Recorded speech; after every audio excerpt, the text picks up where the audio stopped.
Welcome to an all-new episode of Looks and Wisdom Sundays with me, Oluchi B.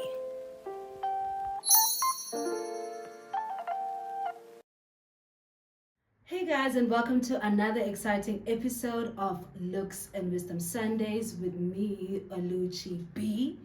Please say the babe, aka the elusive pundit. Honey, how are you feeling?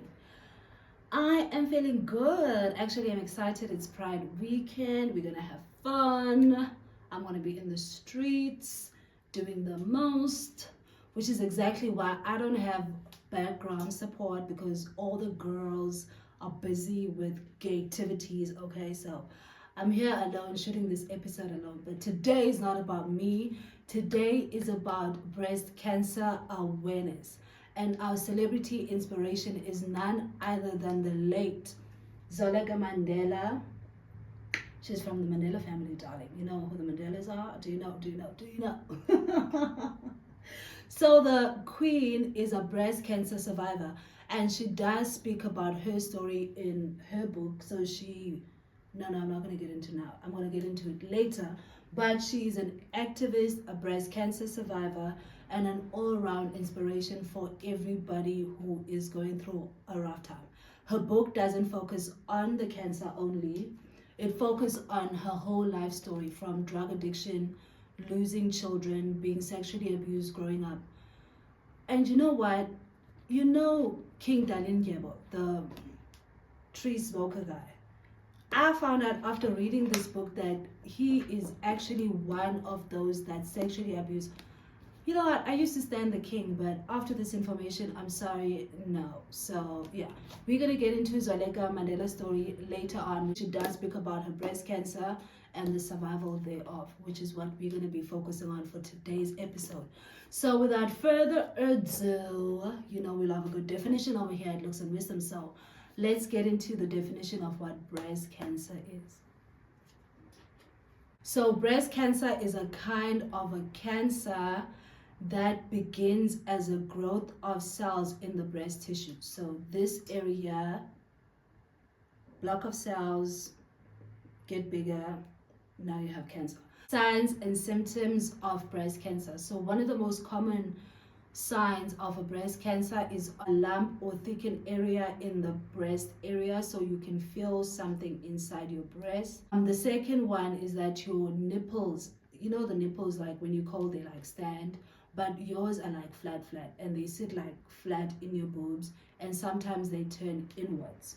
Additional signs of whether or not you might be having cancerous breast is that your boobs changing shape or changing color, and then the skin around the breast starts developing pimples, and then there's like peeling and scaling, crusting or flaking around the skin area as well. And then when to go see a doctor. If you are experiencing any of the signs and symptoms I've just mentioned, it is time for you to go see a doctor. It doesn't matter if you just recently had a mammogram. If you feel change in your breast area, then go consult, darling. Just go see somebody. And now we will get into some best information to know. So I decided to just encompass some of the risk factors and the preventative factors into like fun facts.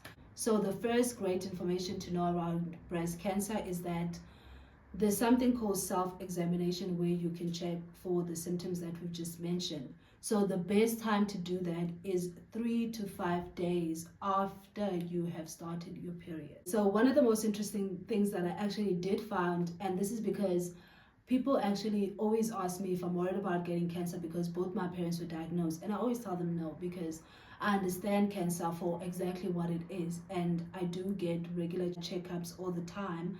But me knowing that I will never get cancer in this lifetime has nothing to do with both of those things. It has everything to do with what I understand about illness and disease in the human body. And that's more of like conspiracy theory / spiritual theory / understanding life. And this says that only 20 to 30% of those that do get diagnosed with breast cancer actually had a history of cancer in their family. So only 20 to 30%. That's not a big percentage. You would actually think that just because your mom and dad both had cancer, it would substantially increase the percentage or the risk factor of you getting cancer. But no, it's only sitting at like 20 to 30, and that gives me joy. I didn't know this information before, obviously, when I made my deduction that I'll never get cancer, not in this lifetime, darling. But now that I know, it makes me at even more ease. And then this is very important. 80% of breast lumps are actually not cancerous. And I know this because I like put use on my boobs as often as possible.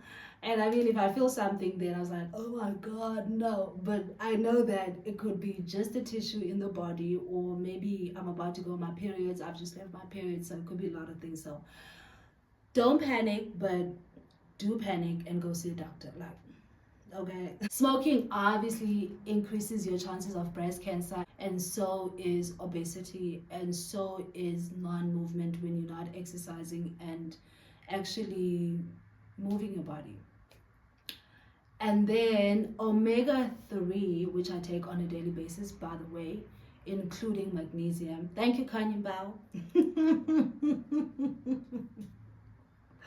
Omega-3 actually inhibits the growth of breast cancer cells and also reduces the progression of breast cancer tumors. So do take omega-3 supplements, or actually just have it directly from the fish, okay?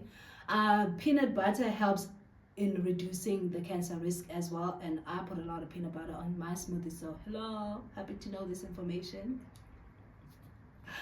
Oh, another thing for mothers, breastfeeding your children actually reduces your chances of getting cancer, breast cancer, significantly. So you might want to breastfeed your children and continue to breastfeed them for like an elongated period of time.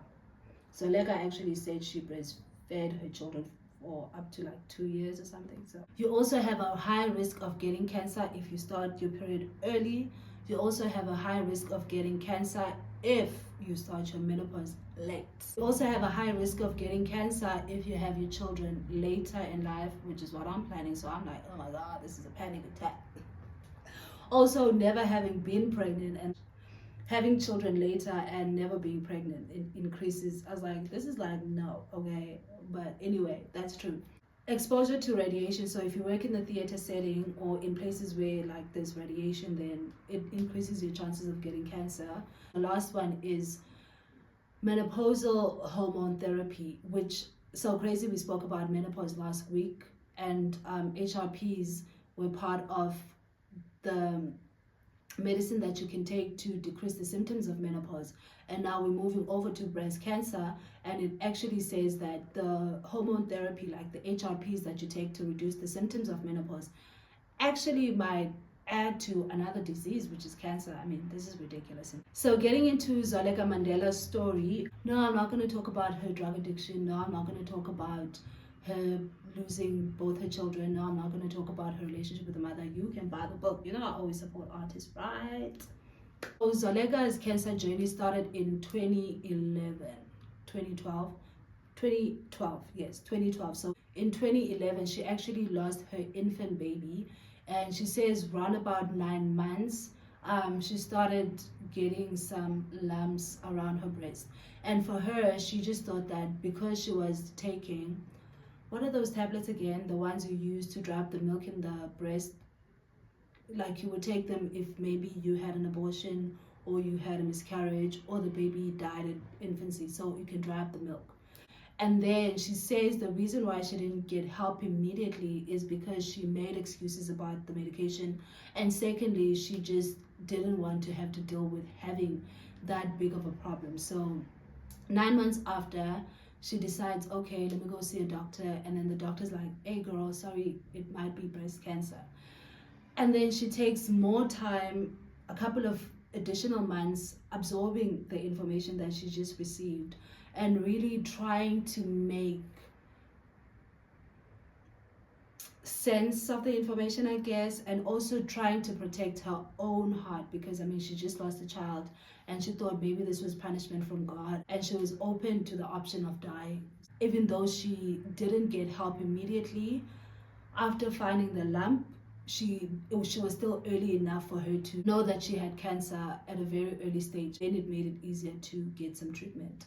She says because of her experience, she knows that early detection saves lives. So get a mammogram as often as possible, but also if you feel something, go to a doctor. But always remember that if you get diagnosed with a disease, the sooner you move into treatment, the higher chances of you actually being healed from whatever disease you were experiencing. As soon as she made the decision to undergo chemotherapy, she underwent chemotherapy, and then she did it. And then luckily for her, the cancer went into remission, and then she started living her life again. And she says that the reason why she was so open and vocal on her Instagram and her socials about her experience is that she wanted people to see the experience, but also to give them hope that this is something that you can overcome, and that there is actually life after cancer. So after her treatment, then she went on to live a normal life. She went to go get married, she had additional children, and but unfortunately for her, the cancer eventually did come back. And the second time it came back, obviously it affected more areas than just the breast area. Majority of the vital organs were affected, and it was just a lost cause for her. And then she succumbed to her death in 2023. Other than that, please get the Queen's book. Is there anything I'm missing out of her story? No, other than the fact that please get help as soon as you can, and also know that it's very important to have support, and also get resources. Speak to your doctor, speak to your medical team, do your own research, find survivors, lean into the positivity of the experience rather than the negativity and knowing that you're gonna die. Cancer is one of the most common diseases these days. It's like, I always tell people, like, cancer is the new AIDS. You can get it any day. So don't focus on the disease, because the name makes it like, oh my God, it's cancer. But it's really not about that. It's about the mental agility of you going through any terrible experience and knowing that you're going to get through on the other side. On that note, let's move on to some treatment options. In terms of the treatment option, there's only two. There's preventative medicine. Using estrogen blocking medicine can lower the risk of breast cancer to those who have a high risk of breast cancer. And another option is preventative surgery. And I remember this back in the day about Angelina Jolie. When Angelina Jolie actually had a double mastectomy, which was a preventative surgery to remove some of the cells that could potentially be cancerous in the future, so that she can actually reduce her chances of getting breast cancer. But if you can't prevent the breast cancer from happening and you actually do get breast cancer, there is chemotherapy. So if you feel like you're a high risk person to get breast cancer, speak to your doctor and talk about preventative medicine. The first one is estrogen blocking medicines. And then the second one is preventative surgery, where you actually have like a mastectomy, where they remove the cells from your breast. But other than that, when you actually do have cancer, chemotherapy is usually your only option, and alternative medicine. You remember Steve Jobs? When he had cancer, he was on alternative medicine. That's why I don't want to go into that, guys. Like, at least with the menopause last week, they did say that alternative medicine works. But with the cancer, I don't want to play games, because we have Steve Jobs as the person who didn't make it using alternative medicine. So I'll tell you it exists, but I won't tell you what it is. So if you are choosing to go in that route, you can actually do the research. And if anything happens to you, then no, I mean that in a joking manner. Please. Otherwise, ladies and gentlemen, thank you so much for joining me on today's episode talking about breast cancer awareness, inspired by Queen Solanka Mandela, darling. Okay, and I appreciate you guys for joining me every Sunday. Do comment, do subscribe, do share this channel with your friends, and I will see you guys in November. Thank you.